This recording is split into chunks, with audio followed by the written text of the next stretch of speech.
Au nom du Père et du Fils et du Saint-Esprit, ainsi soit-il. Un jour, alors que sainte Catherine de Sienne se trouvait en prière, les démons vinrent l'assaillir.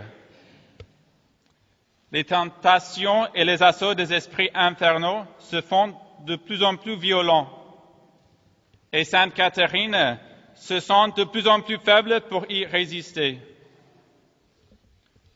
Elle prie. Elle ne consent pas à leurs suggestions, mais elle n'en peut plus.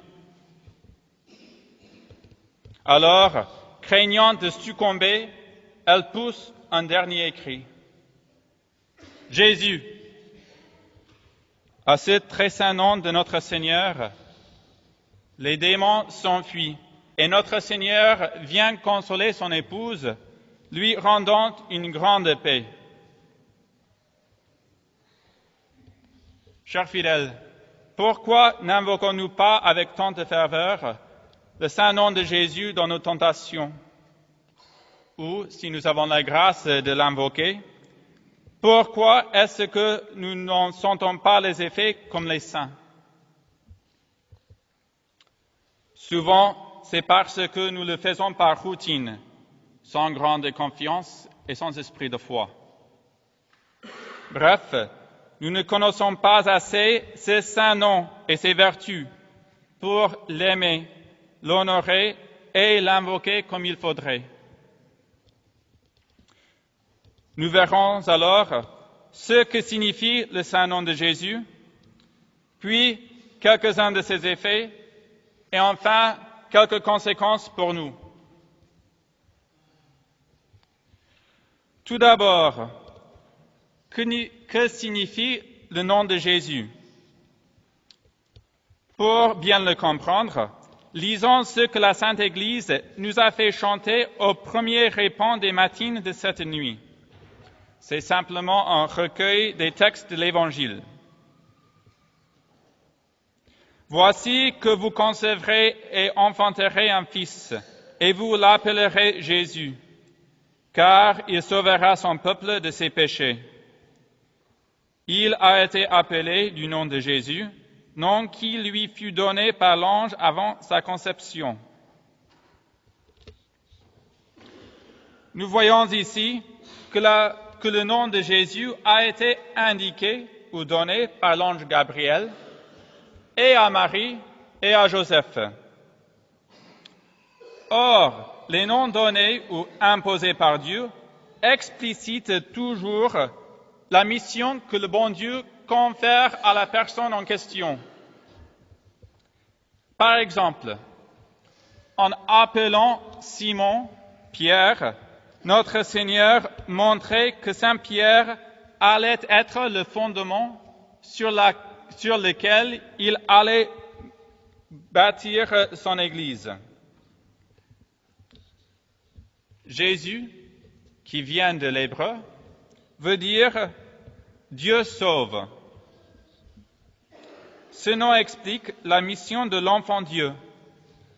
Jésus vient pour sauver son peuple, les âmes, de la domination de Satan. Pour cela, il va beaucoup souffrir et même mourir sur la croix, comme les prophètes l'ont prédit.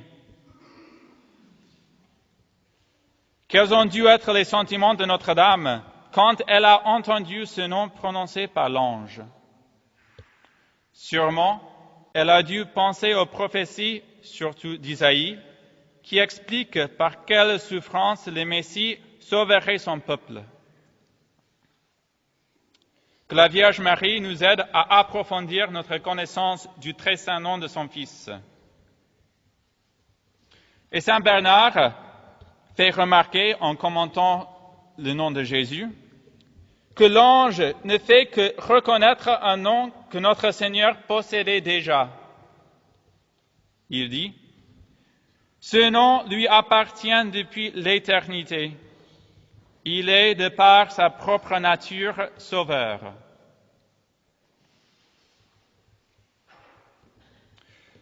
Maintenant, voyons quels sont les effets ou quelle est la puissance de ce très saint nom. Bien sûr, ce serait impossible de tout dire. Comme une des hymnes de cette fête chante, « Ni la langue n'est capable de raconter, ni la plume ne peut exprimer. » Mais Saint Bernard explique que le nom de Jésus est une lumière, une nourriture, un remède. En effet, la connaissance et la prédication de ce nom illuminent nos intelligences. Sa méditation nourrit notre âme et donne des forces à notre volonté. Le fait de prononcer et invoquer ce nom avec ferveur adoucit nos peines, rend la joie dans nos tristesses, nous ramène à la pénitence.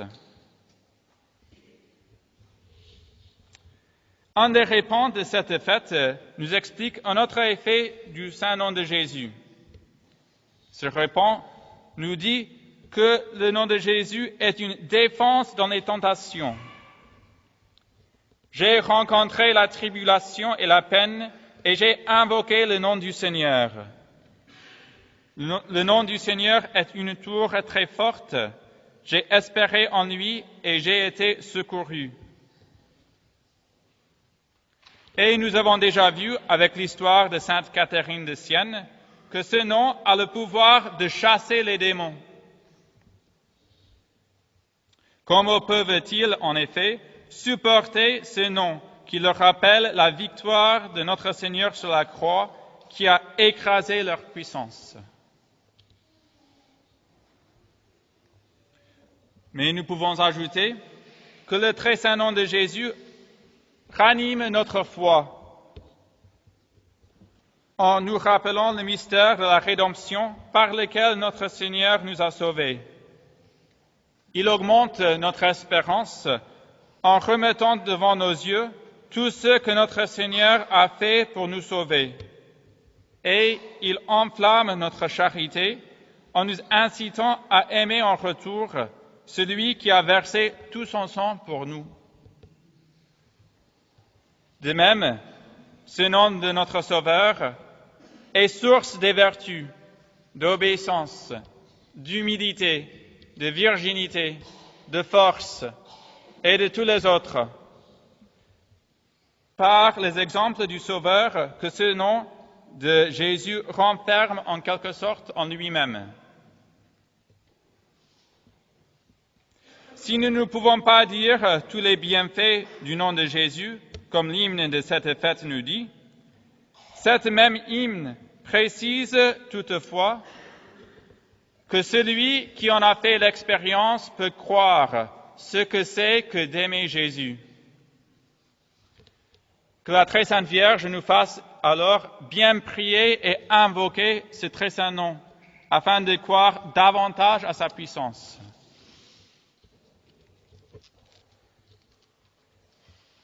Après avoir vu la signification du nom de Jésus et quelques-uns de ses effets, voyons à présent quelques conséquences que nous pouvons en tirer pour notre vie. Nous en verrons 3. Première conséquence, un profond esprit de respect et de reconnaissance. Nous devons montrer cette reconnaissance en utilisant souvent le nom de Jésus pour lui rappeler tout ce qu'il a souffert pour nous sauver et l'en remercier. Nous pouvons témoigner cette reconnaissance par le respect avec lequel nous prononçons ce saint nom. Par exemple, en inclinant la tête quand nous le disons dans nos prières. Voici ce que demande le cérémonial de l'ordre dominicain. Les frères doivent faire une inclination de tête toutes les fois que le nom de Jésus est prononcé, tant au cœur qu'en dehors du cœur, à moins qu'il ne faille faire une inclination plus grande. Ce respect et cette reconnaissance se montraient encore dans certaines régions aux époques de foi, par la façon de se saluer. L'un disait « Laudetur Jesus Christus », loué soit Jésus-Christ, et l'autre répondait « In aeternum amen », à jamais.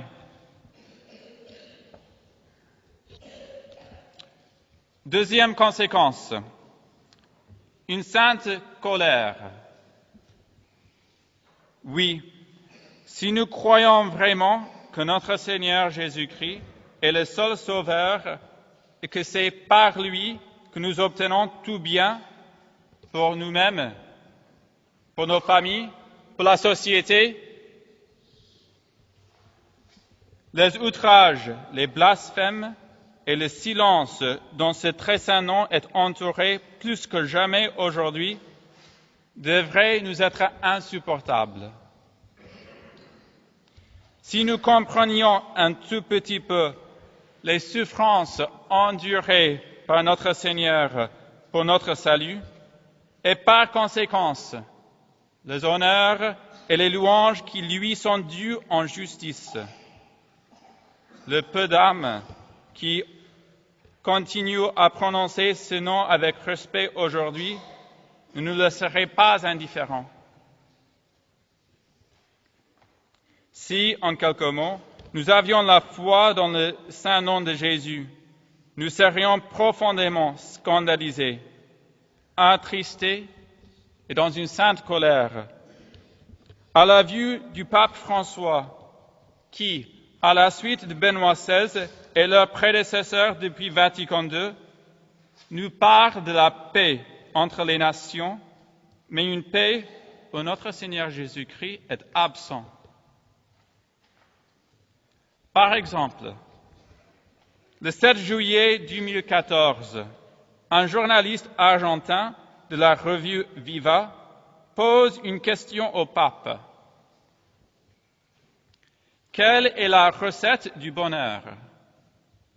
François livre sa recette en 10 points. Or, dans sa réponse, le très saint nom de Jésus n'est même pas nommé. Alors que la Sainte Église n'a de cesse à nous rappeler, notamment par toutes ses oraisons, que la joie, le bonheur, la paix réelle, durable et vraie nous vient per Iesum Christum Dominum Nostrum, par notre Seigneur Jésus-Christ, le pape dit au monde entier que, pour être heureux, on n'a pas besoin de la foi ni de notre Seigneur Jésus-Christ. Comment est-ce que c'est possible alors que celui qui est séparé de notre Seigneur Jésus-Christ est dans le péché, maudit de Dieu, et sera damné pour l'éternité? Il n'y a rien de plus malheureux. On ne peut que se rappeler les paroles de Monseigneur Lefebvre qui disait qu'à Rome, il y avait des antichrists.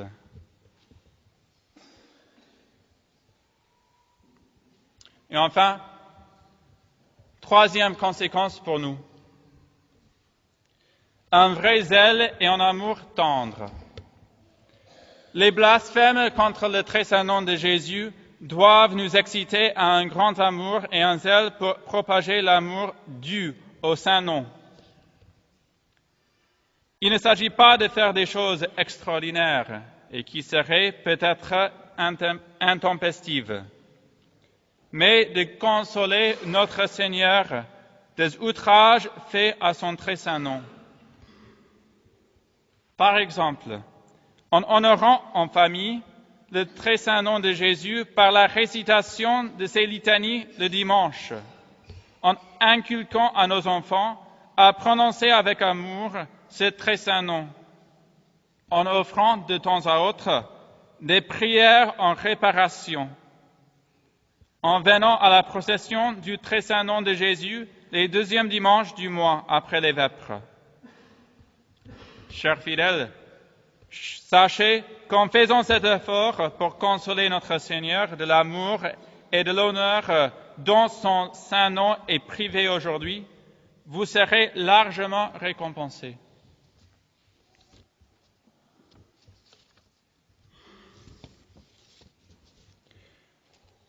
dans le Saint-Évangile, le grand Saint Joseph est entouré d'un certain silence. Et en effet, nous savons seulement un seul mot qu'il a prononcé. C'est justement le très saint nom de Jésus. C'est que toute la vie de Saint Joseph est centrée sur notre Seigneur Jésus-Christ. Et toute sa vie peut se résumer dans ce seul mot, Jésus. Alors, tournons-nous vers lui et qu'il nous aide, surtout par la prière du chapelet, à méditer et à imiter le respect et la reconnaissance avec lesquels Notre-Dame prononçait le nom de son Fils. Que Saint Joseph nous aide aussi à avoir un profond amour de ce très saint nom et à consoler avec le cœur de l'Immaculée de Marie, notre Seigneur, en réparation pour tous ceux qui n'honorent pas le saint nom de Jésus, par lequel nous vient tout bien. Au nom du Père et du Fils et du Saint-Esprit, ainsi soit-il.